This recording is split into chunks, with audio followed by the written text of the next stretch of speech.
ทุกคนวันนี้ผมก็จะมาทำคลิปแบบพูดเลยนะแบบเขินๆอายๆวันนี้ผมจะมาสอนยิงหัวนะสูตรผมเลยอะ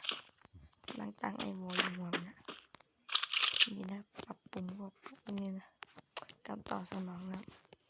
แล้วพวกผมก็นี่นะครับตัวช่วยเล็งก็ช่วยเล็งนะ ปรับแต่งปุ่มตัวอันนี้วันนี้นะ101เลยปุ่มนั่งก็ประมาณ94กระโดดวิ่งยิงกดปุ่มนี้ไม่ได้นอนไม่เป็นไรหรอกนี่ครับนี่เอานี่แต่งได้เลยระยะไกลนะโดนดิไว้ที่ตีนะโดนที่เท้าลากเลยโดนถ้าวางไม่ดีมันก็โดน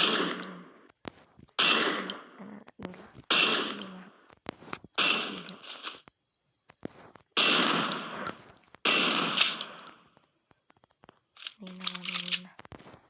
จะวางหลักนะ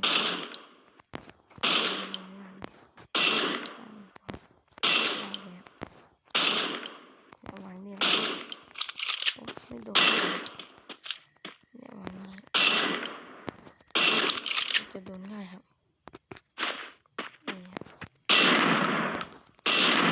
โดนได้นับระยะกลางโดนวางไว้ข้างๆแล้วให้มันขึ้นสีแดงๆนั่นนะแล้ว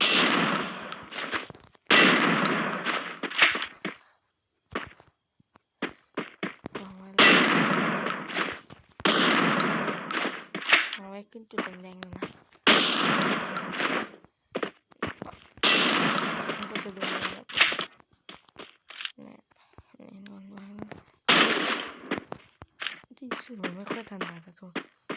ยิงยากจริง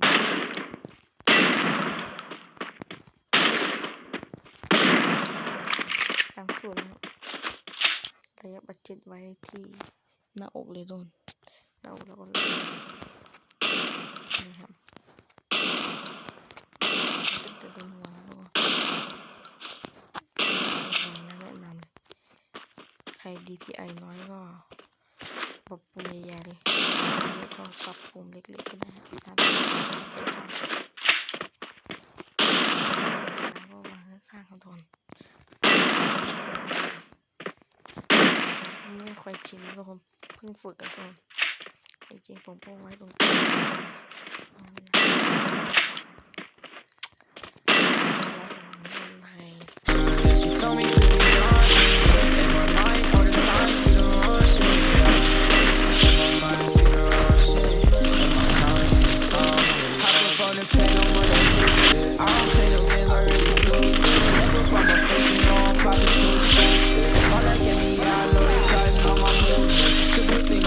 Keep it steady like it's